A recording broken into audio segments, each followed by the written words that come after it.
All right, well, good afternoon, as it has just flipped. I'd like to welcome you all to the Thurston County Chamber Forum, of course. I'm Joseph Flam, I'm the chair, and start off, as always, with thanking and recognizing our ambassadors. They have their tags on for volunteering and making this a smooth event and helping with that. I'd like to, if you're an ambassador, actually, could you stand up, wave your hand, let us know who you are? That'd be fantastic. Thank you very much.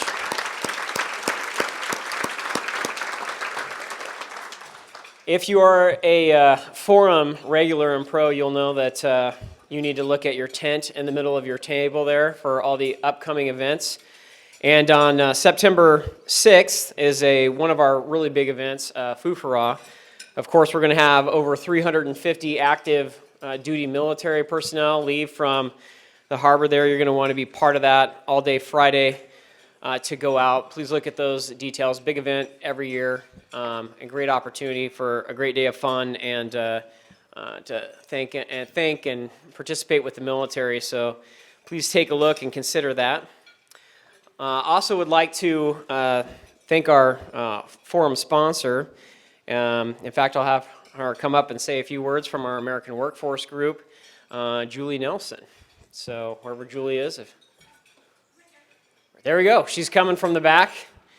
So now that's great. If you're coming from the back, we get to give you a larger round of applause because it takes a little longer.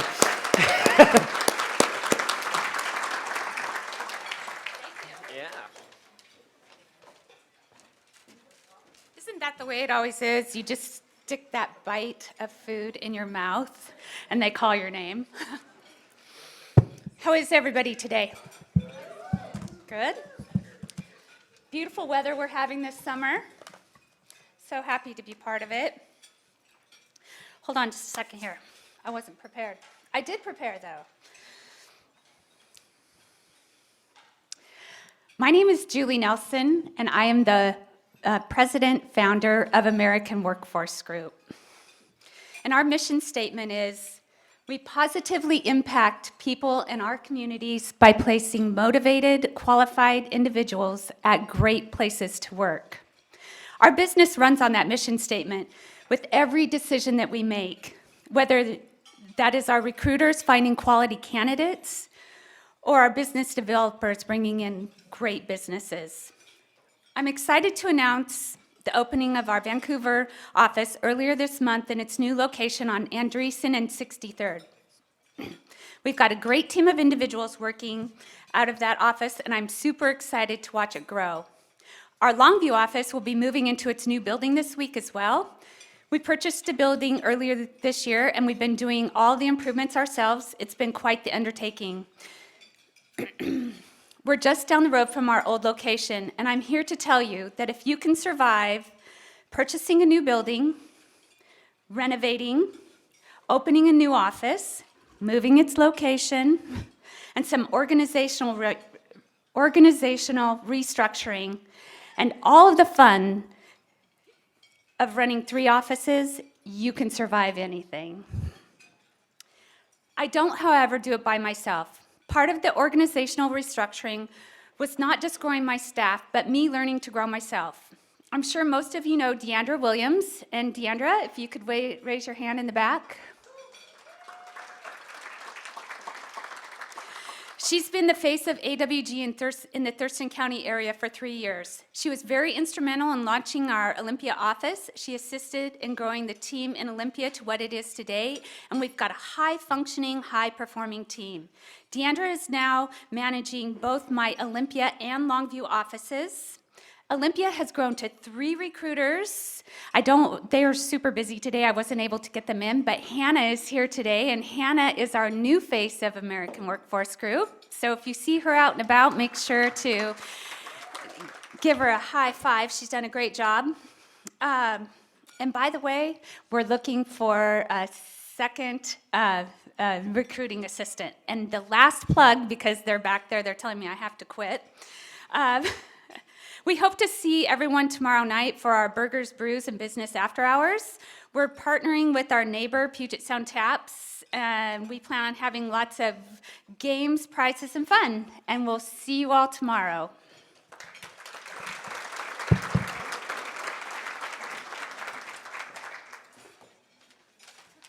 Fantastic.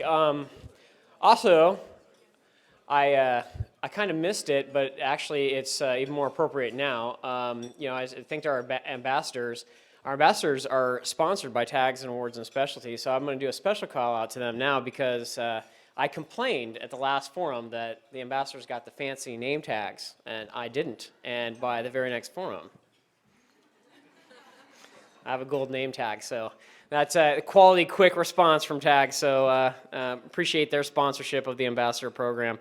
Also, our program sponsor today is Jonathan Pledger from Morningside, so I have Jonathan come up to the stage as well.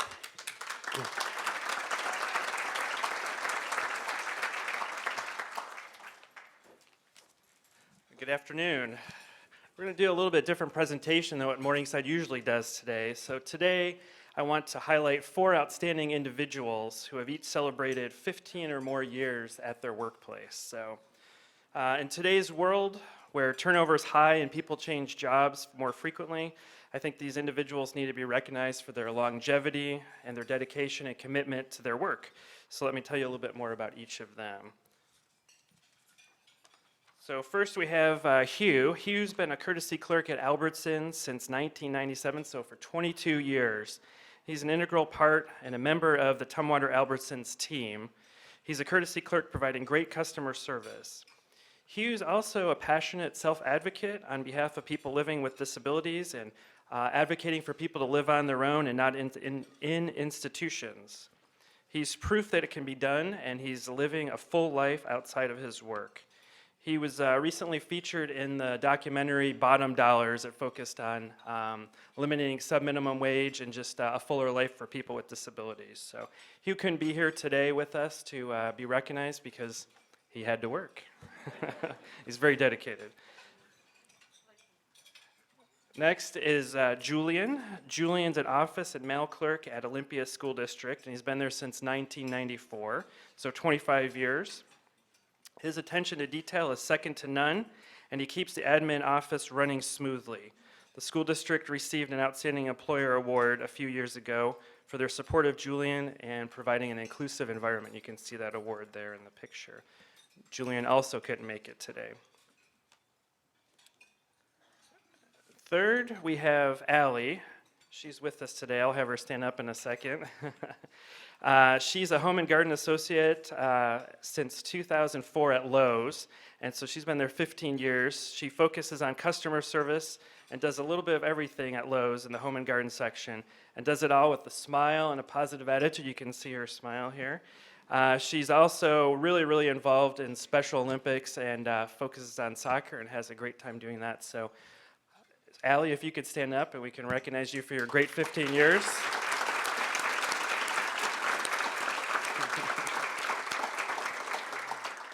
She was nervous. I said, you don't have to get up here, don't worry. I have to do that part. So finally, we have Lucas, and Lucas is an Office Assistant 1 at DSHS, Office of Deaf and Hard of Hearing. He's been there since 2001, so for 18 years. Lucas has played a critical support role at this state office. He's also a passionate self-advocate for all people experiencing disabilities. In addition, he's been a longtime Morningside board member. He's been our client advocate on the board and really has a great perspective and a really true advocate for all of our Morningside clients. So in closing, if you're looking for a dependable, on-time, positive, and dedicated employee, consider hiring a Morningside client to meet your business's needs. We'll help you find someone that's a perfect match for your workplace and the work you need done. And remember, when everybody works, everybody wins. Thank you.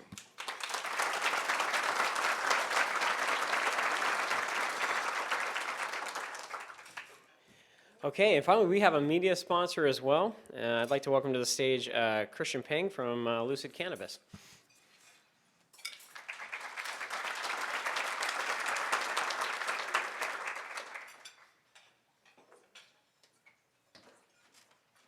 I was just told that I was supposed to speak about 2 hours ago, so sorry if I'm a little unprepared. I hope everybody's enjoying the cookies and brownies that we supplied today. Kidding. But we're Lucid Cannabis Company. We started here in Lacey. We've now grown to 6 stores statewide, and we have nationwide ambitions. We just wanted to thank Thurston County for being so open to what we do and who we are. And I don't know, a lot of you actually know us from the store that opened up the first unofficial drive-through, where we had a car come through our storefront. And with the help of Thurston County and others in the community, they told us, we would be open. It would take 6 weeks for us to reopen, and we were open in 12 days. So we really wanted to reach out and say thank you to everybody in the community who helped pull together and get us back up and running, and to keep our dream alive. Thank you again.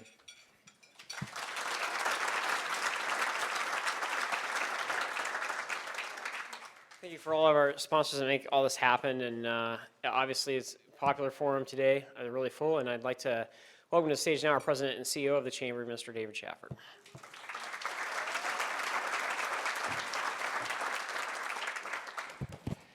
Thank you, Joseph. How's everyone doing? I say that about, I ask that question every month, and I just try to gauge the vibe of the room.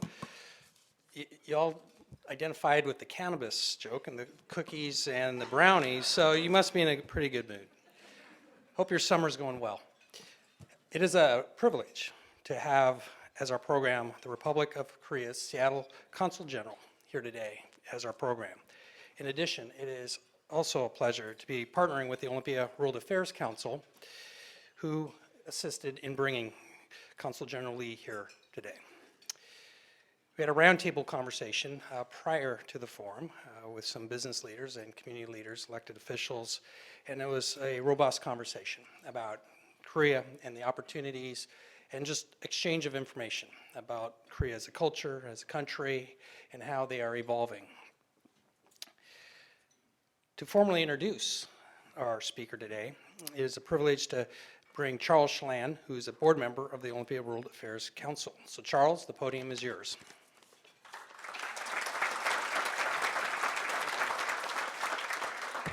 Thank you, David. First, I want to give a quick little advertisement for the Olympia World Affairs Council. Have all of you heard of our council? Well, if you haven't, I would want to let you know that the impetus came from Ralph Monroe and former president of St. Martin's University, John Ishii, who's passed away now. But they conceived of the World Affairs Council in the early 80s for the dual purpose of increasing our community's international understanding and also helping state officials host foreign dignitaries. Well, today the Olympia World Affairs Council consists of 20 board members.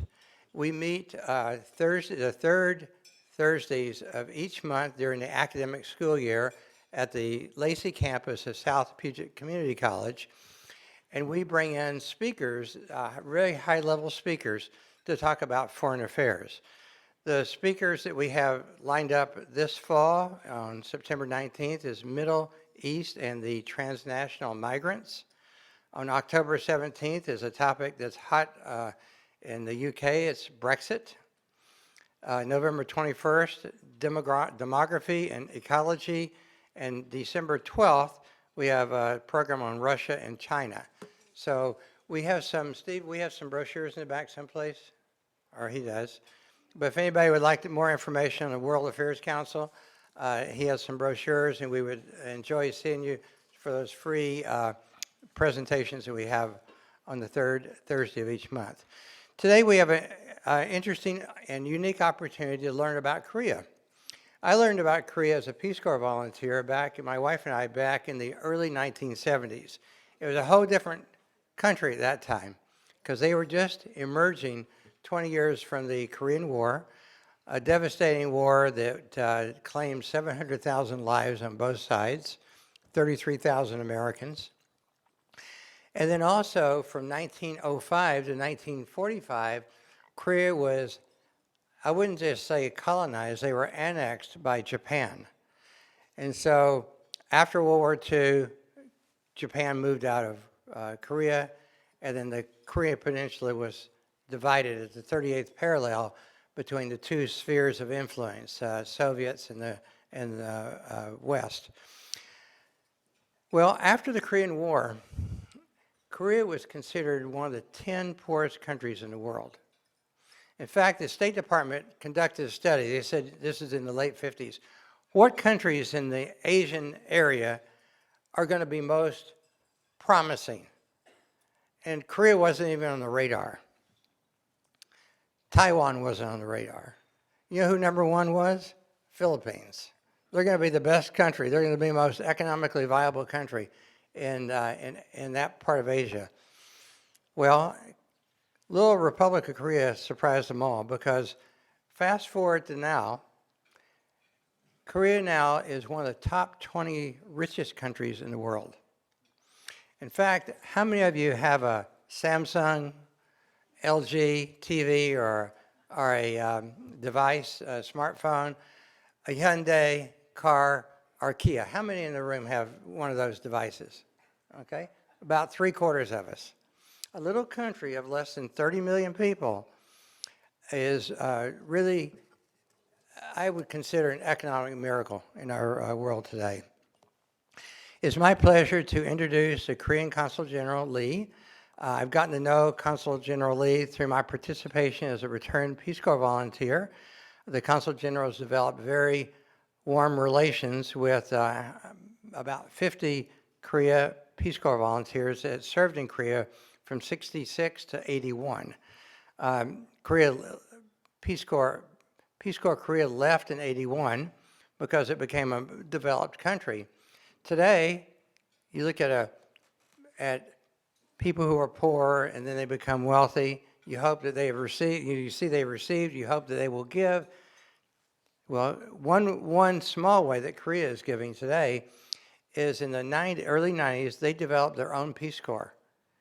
And they send their Peace Corps volunteers to 60 countries throughout the world. And they're making a difference. Consul General Lee is a career diplomat with 30 years of service in the Korean Foreign Ministries, Korean Ministry of Foreign Affairs. Having ended his previous post as a Director General for Climate Change at the Ministry of Foreign Affairs, he was then appointed a year ago, last December, as the Consul General for Seattle. Well, Seattle takes care of Washington State, Oregon, Idaho, Montana, and Alaska. It's a pretty big catchment area. His major posts prior to coming to Seattle were he was a director in the Passport Division. He was the senior trade analyst for the OECD Secretariat. And he served in Korean embassies in Phnom Penh, Paris, and Tripoli. He's a graduate of Seoul National University, which is a combination in the U.S. of Harvard and MIT, and attained his MA in economics in Dublin, the University in Dublin in 1994. Mr. Lee is married with a son, and at this time, it gives me great pleasure in introducing Consul General Lee. Please join me in warmly welcoming Consul General.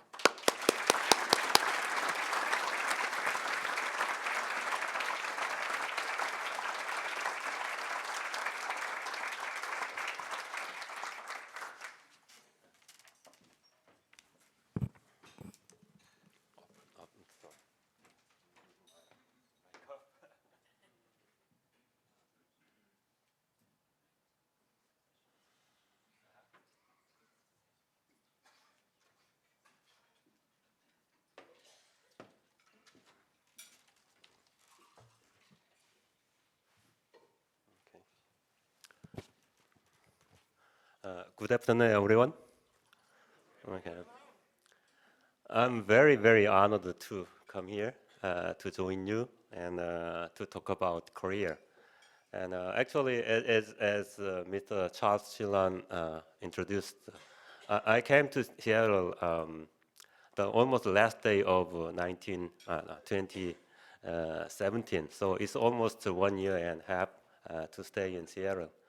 Then I have met a lot of good friends, American friends, and particularly, as I mentioned this morning in small group, I have 2 groups of American friends. One is the Korean War veterans, the other one is Peace Corps members. And they are very supportive of my mission and my work, so it's great help for me. So that's why I can stand here today, because last year I met Mr. Charles Schillan, and he asked me to come down to Olympia to meet you. So I told him I enjoyed. So today I will talk about Korea, and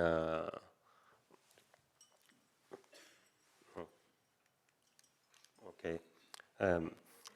I prepared this presentation under four subtopics, but it's all about Korea. Then I want starting with Korean economy. Then I'll look at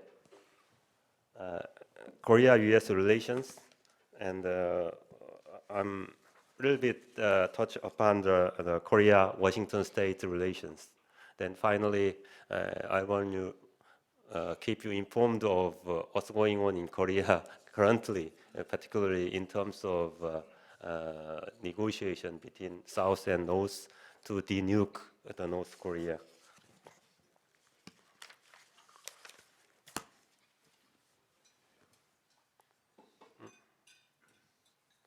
Okay. Let me see. Okay, let me start with a little bit brief overlook on Korea itself. Then currently the total GDP of Korea is 1.6 trillion US dollars last year. Then this ranks Korea is 12th place in the world. Then have you heard the term 30 and 50 club? Actually, there's no club. Actually, there's no actual club. We call it, it's imaginary, only imaginary. Then this club includes a country with 30,000 per capita GDP, with the population of over 50 million. Then in the world, there are only 7 countries which qualify this criteria, as Korea is one of them. You may guess who these countries are. Then United States, Japan, and 4 European countries like France, Italy, UK, and Germany. They are 6, and Korea is the 7th to become 30 and 50 clubs. Then Korea has developed very fast. So usually in 90s and early 2000, we could hit annual growth rate over 3 or 4%. But nowadays we have about 2.7% a year. Then we have relatively good performance in terms of income equality, but unfortunately, it's getting worse. Then our unemployment rate is about 3.8%. So on average, if we compare this number with other OECD countries, it's quite good. But nonetheless, we are suffering from a high rate of youth unemployment. These days, youngsters have trouble everywhere in the world, even in Seattle. Then and youngsters are suffering from hiking property prices. So now youngsters are avoiding marriage or even meeting the girlfriend or boyfriend. So that's very pity, but that's the situation now in the world. Okay, let me have a very simple question. Then, which country's economy is the most similar with that of South Korea? I have it's a multiple choice question. Who wanna bet on number 1? Number 2? How about number 3? Yeah. Number 4? Okay. Number 5? Okay, let's see the answer. Yeah. The answer is quite complicated.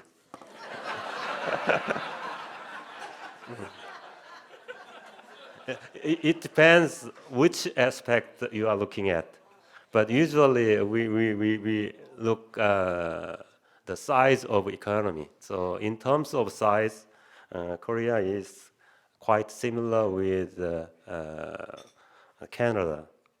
But however, in terms of per capita GDP, Korea is quite similar with Spain. Yeah. So now you can imagine what Korean economy in terms of size, in terms of personal income levels. So anyway, in terms of economy, Korea has developed very fast and reached quite average Western countries.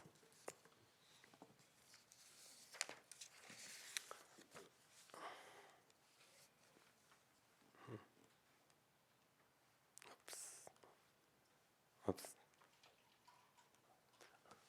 I'm not good at managing this. Oops. Okay, so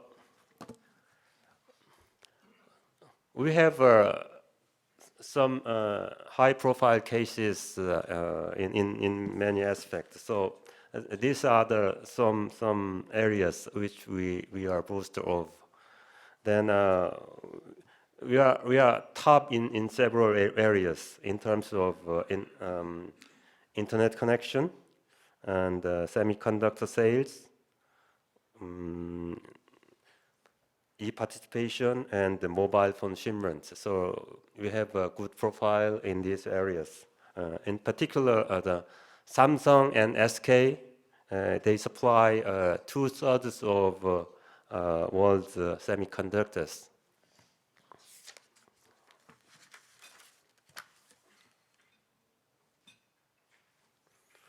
Yeah. Let me have a look at our past.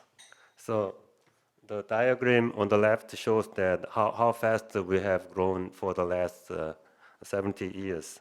So just after the Korean War in 1950, we had per capita GDP less than $100. So, but now we have grown to per capita GDP for almost $30,000.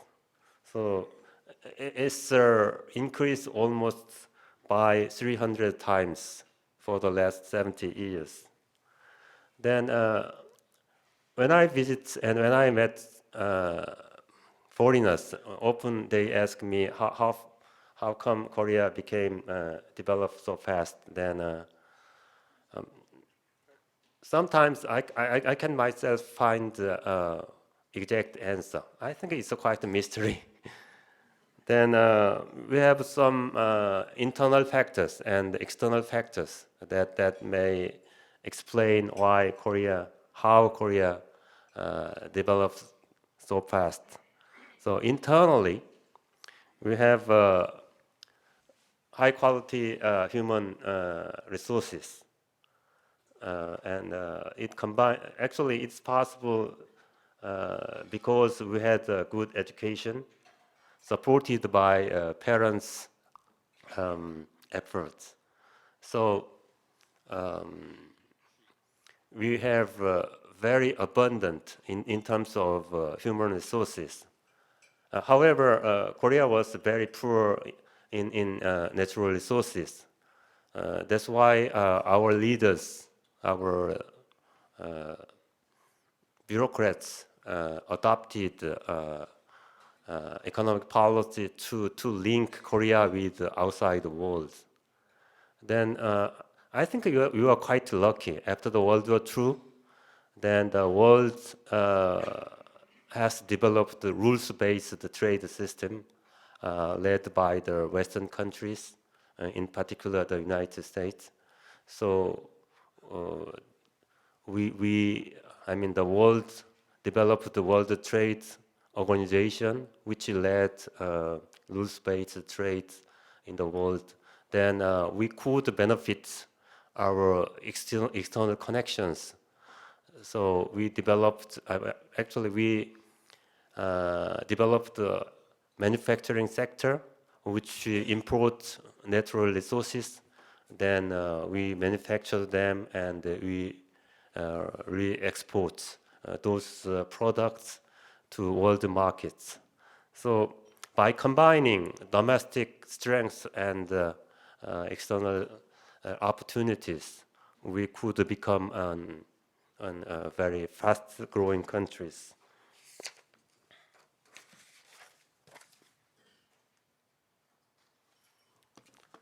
So currently, we are now, in a sense, one of advanced countries in terms of economic performance. However, we have been challenged with many factors, domestically and globally. So our economy have challenges like income inequality and Chaebol as a big conglomerate. They monopolize a huge chunk of our economy. But meanwhile, the small and medium-sized enterprises are getting less profitable. So there is a huge gap between big companies and small companies. Then we have very rigid labor markets. It's a good development as well as bad development. So while we had the development policies in 1970s and 80s, we sacrificed the labor workers for development. So after that, our government in the left side emphasized the labor unions and workers' rights. So as a result, now we have very strong labor unions and rigid labor rules and policies. And then when a developing stage, at first we can grow very fast, but if you reach a certain level, then it becomes stable. Then we are a little bit worried that we lost now some growth potentials. They are the challenge we have. Then my government is addressing these difficulties with economic policies. So the current government, which started 2 years ago, then it has a background a little bit on remote side. Then it emphasizes redistribution of income. So it stated that it would increase minimum wage very fast. So 2 years ago, when the current administration started, our minimum wage was about $6 per hour, but the current government said that it would increase in 5 years almost 80%. So now it's about $8 per hour. Then in 2 years later, then it became $9 or $10. So it helps lessen the inequality. However, it also causes a lot of trouble, particularly the small economies, medium economies. They are less profitable, so they can't afford increase of minimum wages. So that is the very critical and political issues today. Then my government also trying to promotes competition among the big conglomerates. So we want the big companies to make, compete each other more than we hope they'll become more competitive among themselves. Then my government also focus on supporting innovation. Actually, this is a topic for all countries in the world. So how we can innovate industries and technologies. So now in Korea, we have a big issue for the fourth industrial revolution. This terminology is very common in Korea, but I noted in the United States it's not so popular. So usually you talk about innovation, but you usually talk about fourth industrial revolution. So as you imagine, the industrial revolution, the fourth industrial revolution will be based on artificial intelligence and computer science and robotics. So they are new technologies, and we expect developing these new technologies that will input more competitive edge to our economies. So my government began to invest in these areas, and we are quite confident on our pursuit for the fourth industrial revolution, because we have some major companies who have a competitive edge in these areas, like LG is working and has a competitive edge in artificial intelligence, and Samsung is good at chips making, semiconductors, and we have also other companies who are leading the market. So my government now is seeking a top place to change our economy for the fourth industrial revolutions.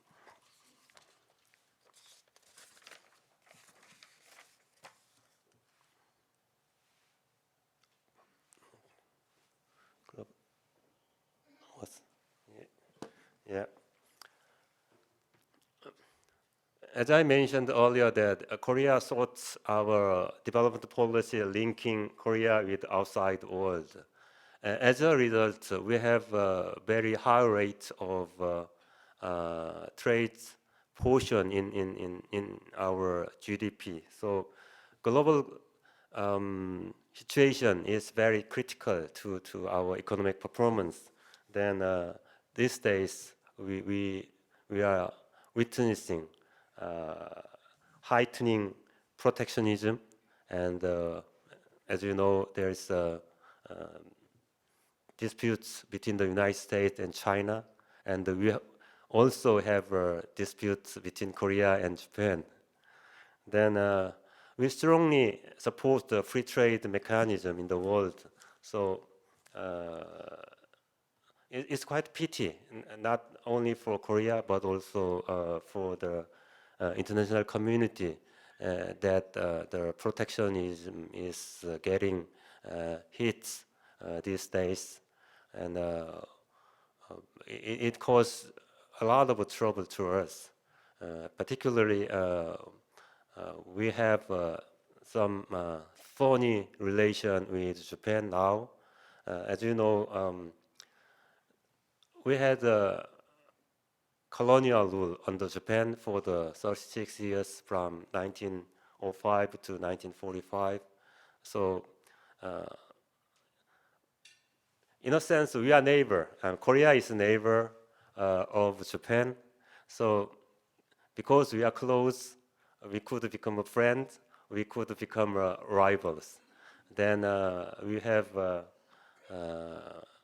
historical issues. We have a really thorny historical issue, so it's always a trouble.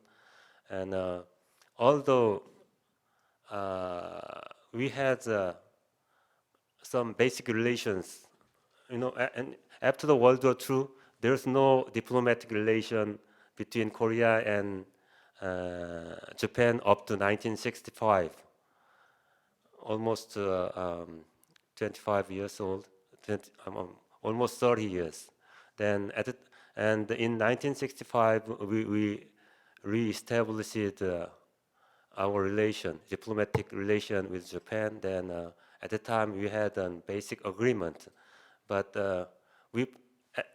although we opened a new relation in 1965, we couldn't agree on all the issues on historical facts and historical aspects. So we still think Japanese colonial rule was illegal, but Japan has a different opinion. And so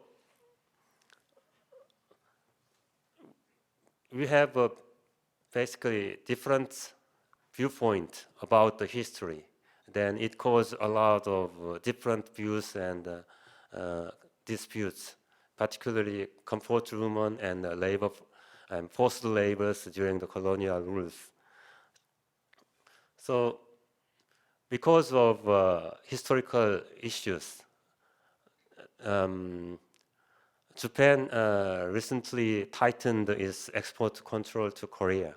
Actually, on July 1st, it strengthened its control over the 3 key materials to be used for the producing semiconductors.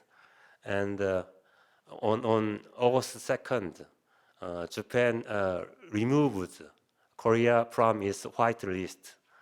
So this kind of trade measures make the worst relation between Korea and Japan. So now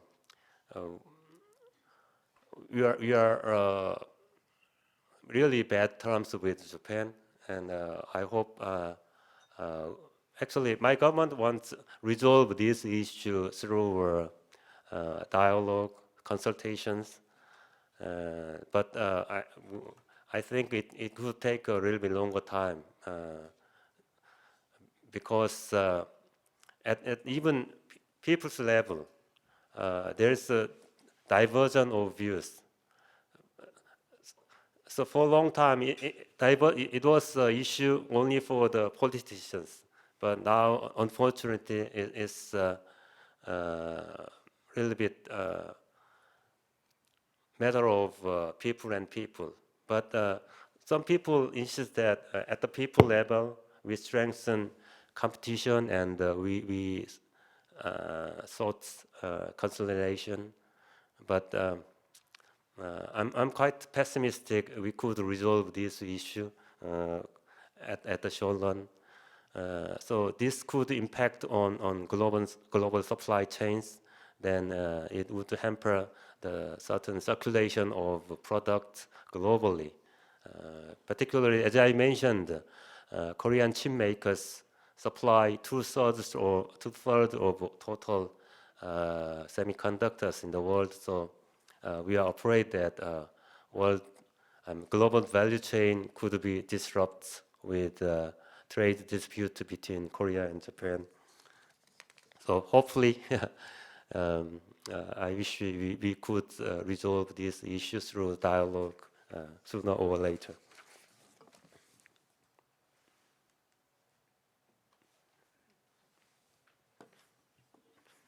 Okay, now let me turn to relation between Korea and the United States. We usually call it the alliance, then Korea-US alliance. Then we have kept Korea-US alliance for the last 70 years after the Korean War. So we have a good relation now in the past. Then, in terms of economy, we had, Korea was the seventh largest market for U.S., while U.S. is the second market for Korea. Then we had a Korea-U.S. free trade agreement concluded in 2012. This free trade agreement provides some basic fundamentals to exchange between Korea and United States in a rules-based system. Then this free trade agreement was revised last year. In this region, your president was not so welcome, but when he became president, then he announced that he would revise all the bilateral trade deals with other countries. Korea was one of them, and Korea was the first to strike the deal. So Korea-U.S. free trade agreement was revised in 2018. So still we have a stable trade relation between U.S. and Korea under these rules.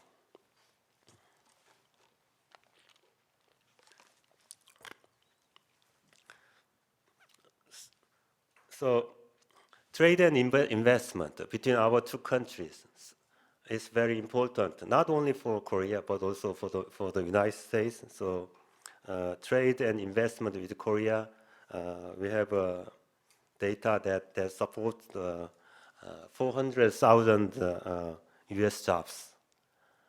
And in particular,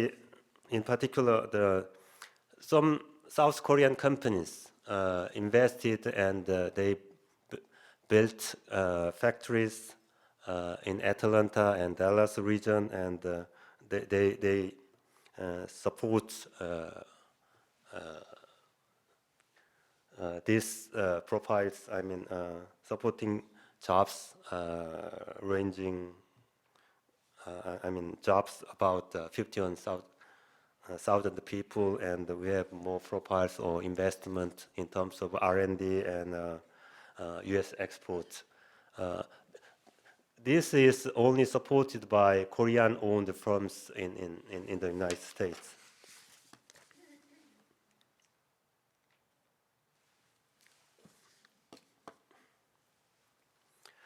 I have this graph, and this graph shows that how trade in goods developed for the last 20 or so years between Korea and the United States. Then you may look at there was stable growth in terms of exports. Trade between two countries. So for the last 30 years, the export from Korea to United States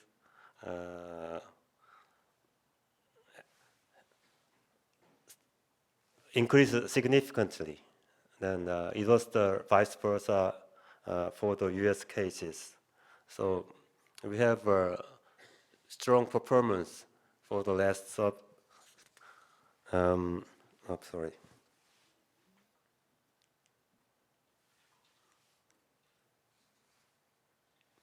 Right? Yeah. Then Korea has been in surplus position in terms of trade in goods. But if you look at trade in services,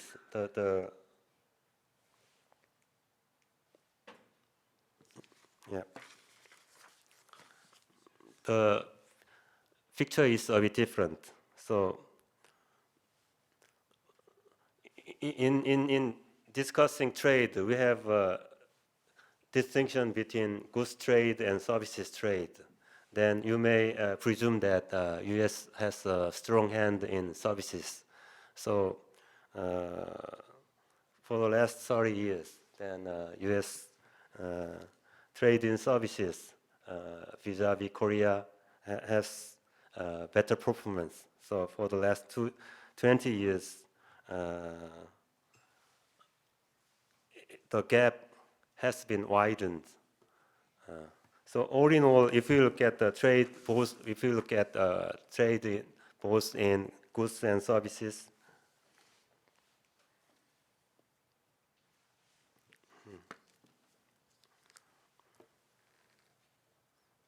yeah.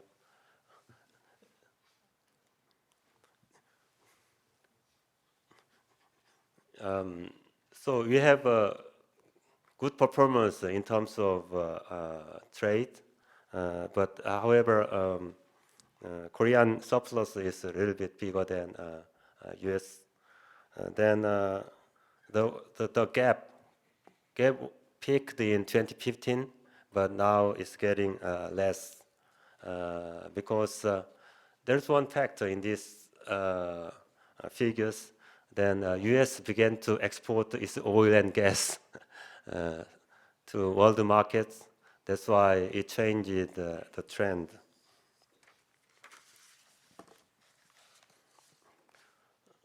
Let's have a look what products we export and what product we import from the U.S. So if you look at Korea in U.S., so usually we export transportation equipment and IT goods. So transportation equipment means car. So we have Korean cars on the roads of U.S. States. Then we ship a lot of electronic goods, including semiconductors and TV and refrigerators. So our total trade, total exports is about $74 billion per year. Then we also invest in U.S. Factories. So our foreign direct investment in U.S. has increased quite significantly. Then Korean loves to travel U.S. So every year, about 2 million Korean people are traveling United States. So this is Korean performance in the United States. Let's have a look the other side. Let's check.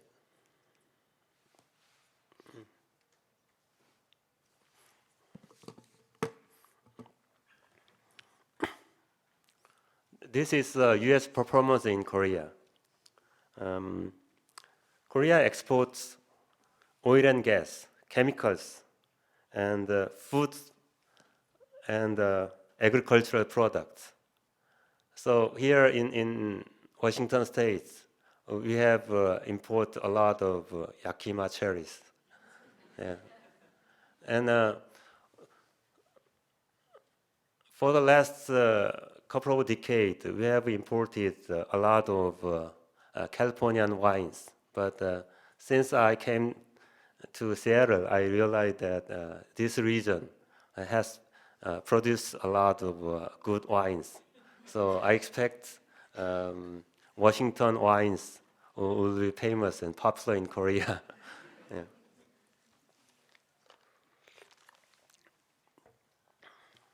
And in terms of tourism, almost 1 million American now visiting Korea. So we have quite big exchanges in terms of trade, in terms of investment, as well as in human exchanges.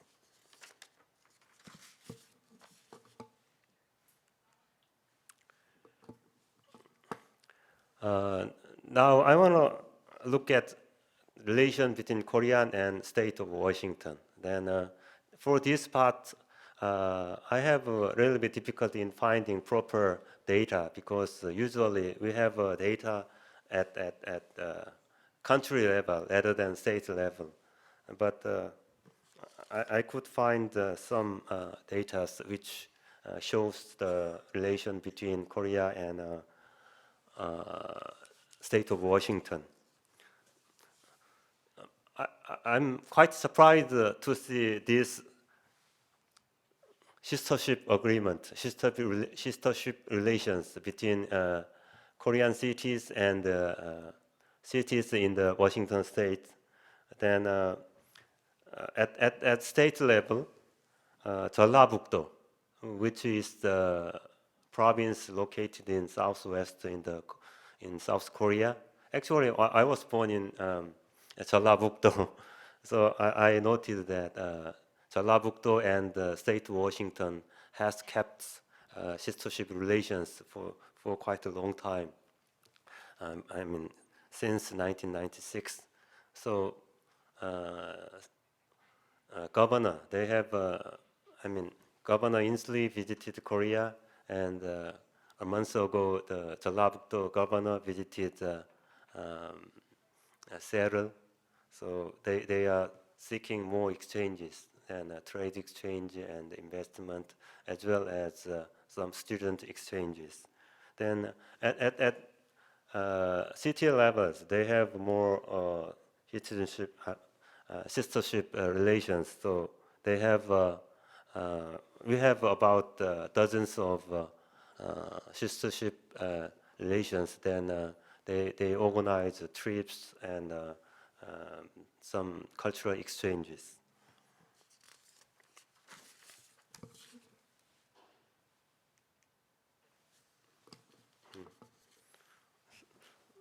So we have about 120 Korean or Korean Americans in the state of Washington. Then usually in Tacoma and Federal Way, there are a bit high rate of Korean populations. Then now Korean people began to move north side of Seattle. So if you go to Linwood, then there is a growing Korean populations. In the Puget Sound area, then we count about 3,000 Korean or Korean American businesses.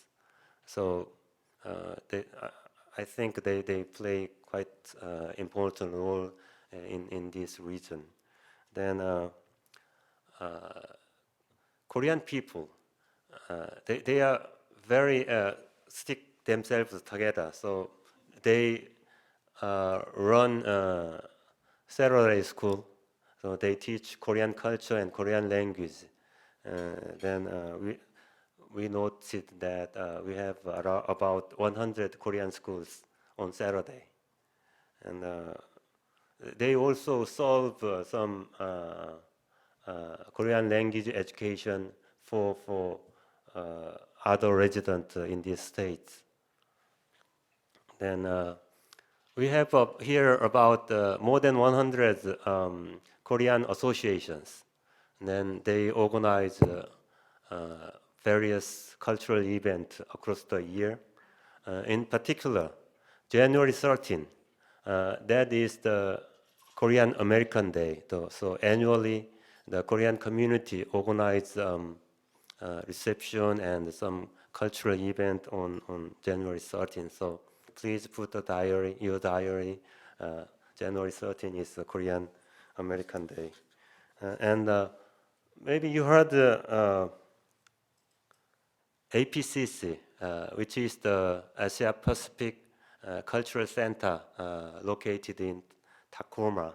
Then this organization is promoting Asian cultures and Asian and Pacific cultures, but actually this center is run by an Korean American. Then in Tacoma region, this center is quite popular, and they organize annual events as well as other cultural events all across the year. Then we have a lot of cultural events. Then we want to share this event with local communities.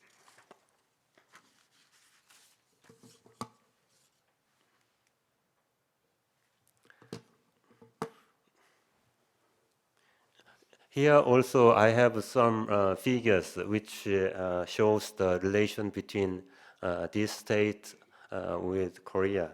So the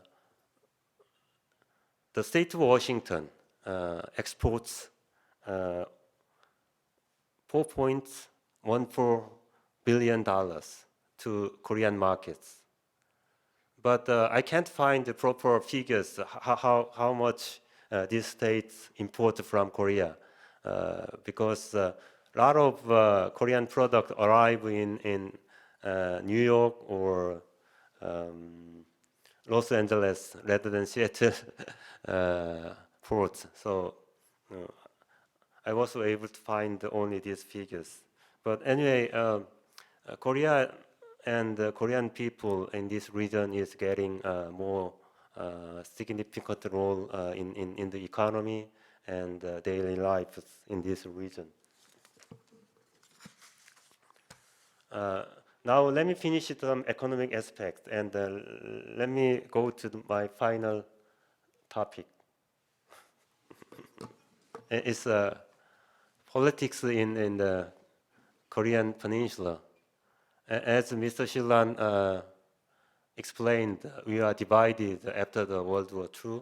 So, and we had a war in 1950. Then during the war, the United States sent more than 1.5 million soldiers. Then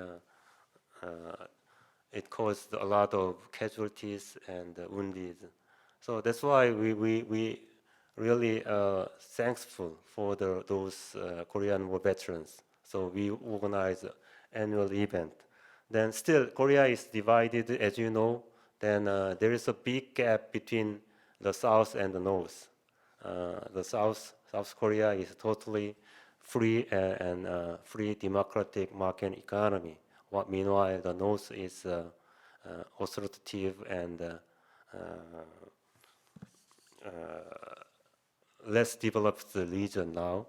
And North, for the last 70 years, it has been ruled by one family, Kim family. The first one is Kim Il-sung. He ruled North Korea for almost 50 years. Then he died in 1994. Then when he died, the power was succeeded by his son Kim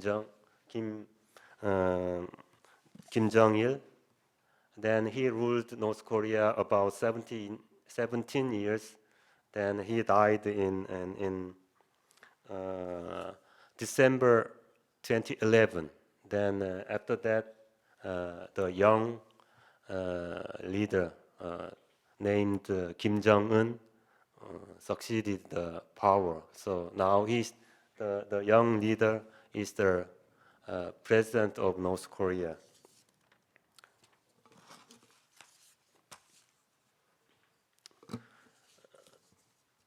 Actually, up to 1970s, the North Korea was stronger than South Korea.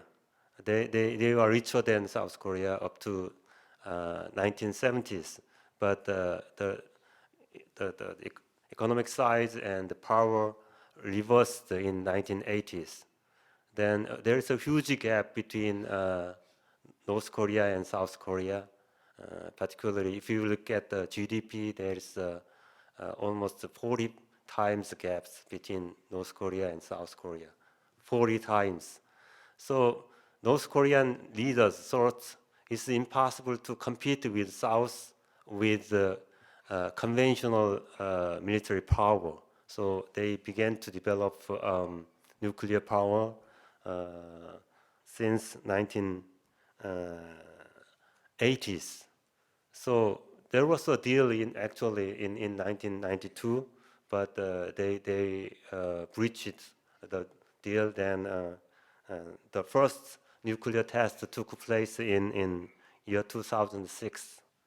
Then after that, North Korea developed its nuclear capabilities, testing 6 times of nuclear tests. Then they also developed their missile powers. So according to our estimation, the North Korea has achieved quite a high level of nuclear bomb and missile capabilities. So this is a real headache, not only for South Korea, but also global community. So up to year to 2017, there was a big, even verbal wars between U.S. and North Korea. But before the Winter Olympics in 2018, the North Korea changed its post, so it indicated that it would engage in dialogue with the outside world. So for the last 1 year and a half, we had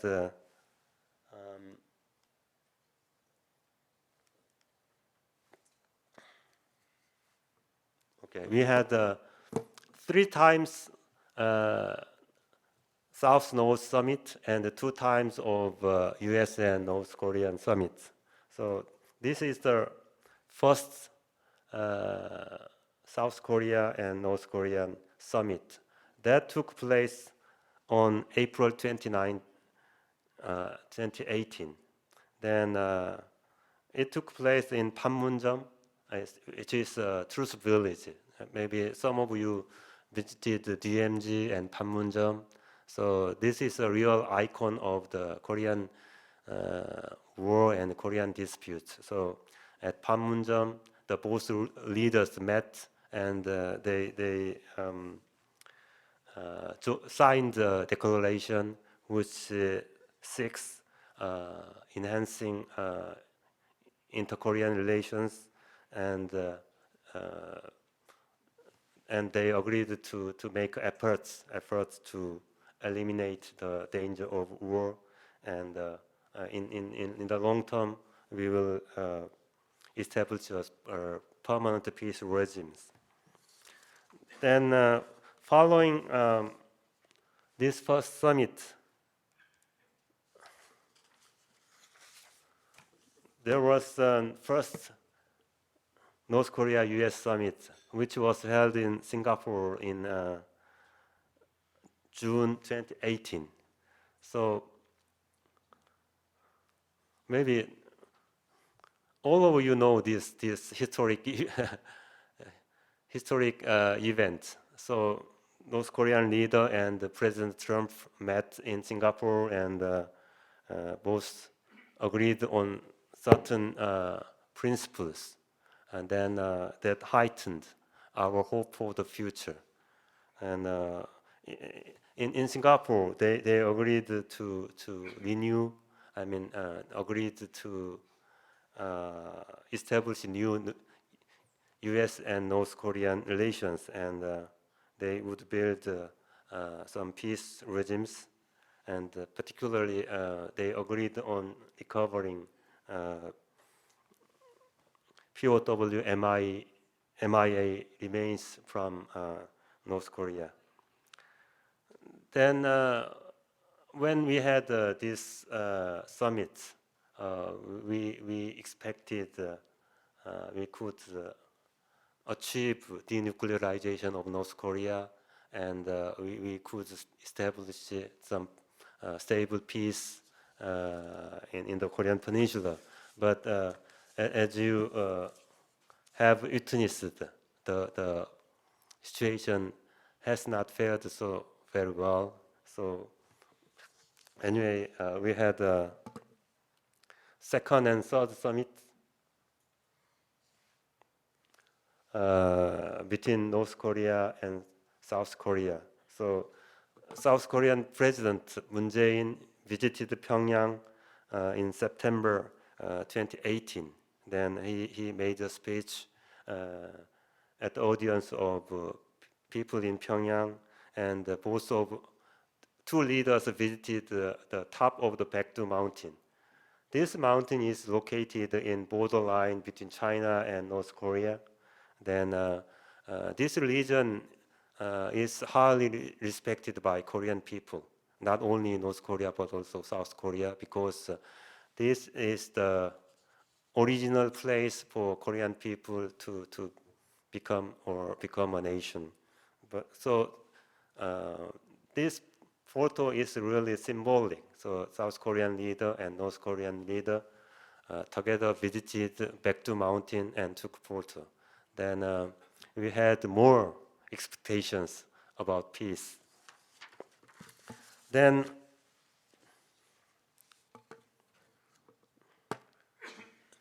February this year, there was another summit in Vietnam. The President Trump met Kim Jong-un. Then they failed to get any strike. Get any result. So there's a word: no deal is better than bad deal. This is the language President Trump explained about the result. Then this expression was well taken by U.S. medias. Yeah, that's true. No deal is better than bad deal. But how long? We can't afford no deal for a long time because we need peace. So there must be some strike. So there's a difference in urgency. So South Korea is under the direct threat of North Korean nuclear power, but the United States is a bit far from Korean Peninsula. So we have a different urgency. So maybe in the US, people can live with no deal. But Korean people, we can't live with no deal. So we have to make some deals. So always, when we deal with North Korea, it's difficult. So it has been like this for the last 70 years because of difficulties. So we didn't expect it could resolve within short periods. So they take quite a long time, but we think we make further effort and we work harder.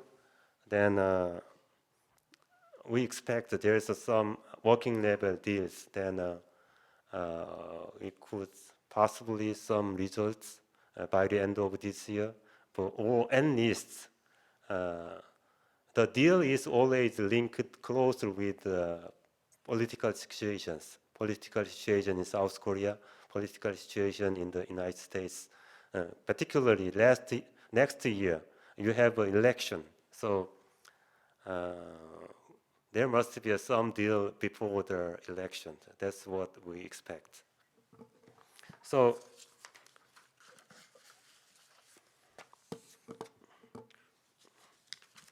we have a very clean position on when it comes to North Korean issues. So we have to resolve through dialogue. So we can't allow any wars between the North and South. Because these days, war is not something in old style. So we have so many sophisticated military assets, not only including nuclear bomb, but also we have a lot of sophisticated military equipment that could millions of casualties in a second. So we can't afford any war in the Korean Peninsula. So we want to implement some measures that has been agreed to ease the tension between the two sides. Then we want to enhance exchange between the North and South. So if you open the North, then it may change the North in the long run. So for us, it's a very difficult choice between sanctions and exchanges. But anyway, for our government, we will stick to the sanctions led by the United Nations. So that's the basic principle we want to go forward when we deal with North Korea. So until we have some concrete result, then anyway we will keep on the sanction regimes. Then meanwhile, we will closely collaborate with the U.S. government to force the North to give up their nuclear programs. Then hopefully we'll help to facilitate to get some concrete results of negotiation between U.S. government and North Korea. So it's very difficult task, but we have been like this for the last 70 years. But we are quite hopeful. Then we have sought for the unification sometime, but nowadays we don't think we could achieve unification in short time. So at this stage, we want to put emphasis on making peace between the North and the South. Then if we make the North Korea give up their nuclear programs and we help them to develop, then they develop and at first we thought there is a big gap, then we can annex North Korea. That was the strategy in the past, but we realized that that's not feasible. If there is a big gap, then it's difficult to get negotiations. So we want to help North Korea, then we narrow the gap. Then if North is more democratic, then we can negotiate and we could have a dialogue to go for the unification.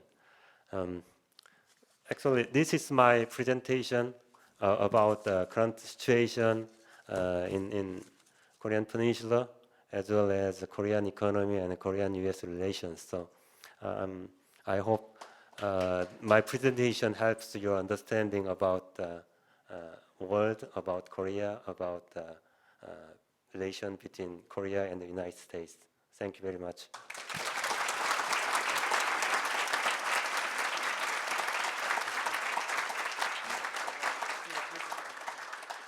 So we have a gift for you. Oh. First up, on behalf of the Thurston County Chamber, and it is a pin for you as well. And you mentioned Washington wine. I'd like to introduce you to Thurston County Spirits. So a gift from Sandstone Distillery as well. So thank you for your time.